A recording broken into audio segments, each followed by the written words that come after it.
Ito yung wag na wag nyong gagawin guys. Yung level 1 pala makikipagbalagbagan na kayo sa isang Hanabi.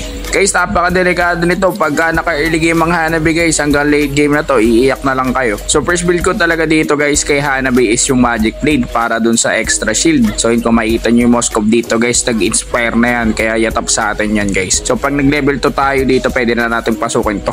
Nakita nyo yan guys, pwede yan. Nakita mo yung damage natin. Solid, diba? First blood si Moskov eh. Ito guys, another one. Ito talaga yung gusto ko sa Moskov na to eh. Pinapataba ako, magaling mag-alaga ng gold lane. Sama ka nga sa akin minsan idol, patabain mo ako.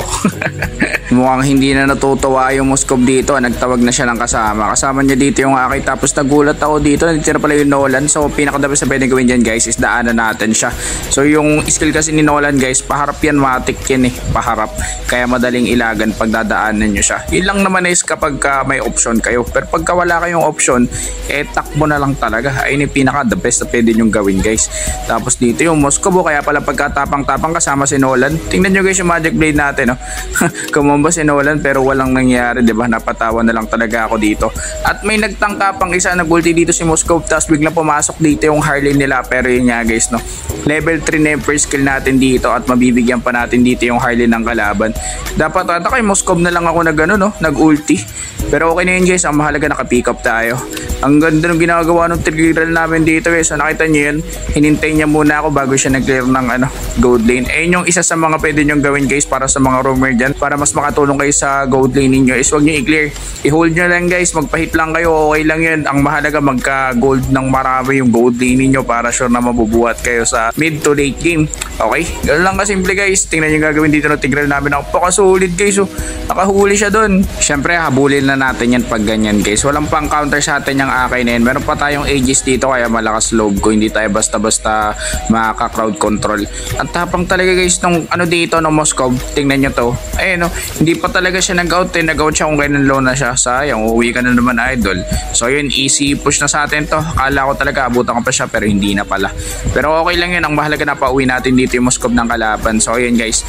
Tower lock tayo pagka ganyan. Sinubukan ko pa siyang bigyan dito. Magbabounce naman kasi yan guys.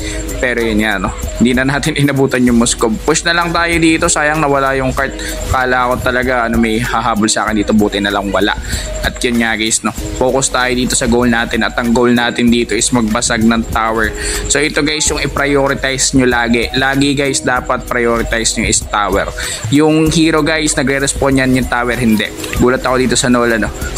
Ang sakit niya eh. Pero meron tayong Aegis dito guys tsaka Magic Blade. Kaya tawa-tawa na lang talaga. Buti tinulungan tayo dito ng Tigreal. Malupit mag-alaga ng gold lane tong Tigreal namin guys. Shoutout sa iyo idol. Salamat sa buhat.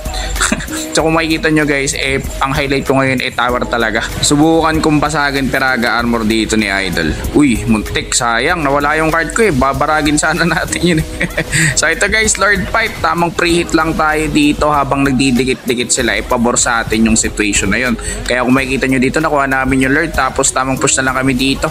So bali duo gameplay pala to guys. Ay trio pala to, kapatid ko tsaka yung isang kalaro namin na content creator din si ate. Shoutout sa'yo. So yun nga guys no, pag ganyan yari na atin na to guys. Atin na tong game na to. Tatlo sa mga kalaban is nasi respawn time. Ay nabuhay pala yung isa, nabuhay. Pero yun nga guys, dito na magtatapos yung game. At yun, panalo kami dito. Nice G.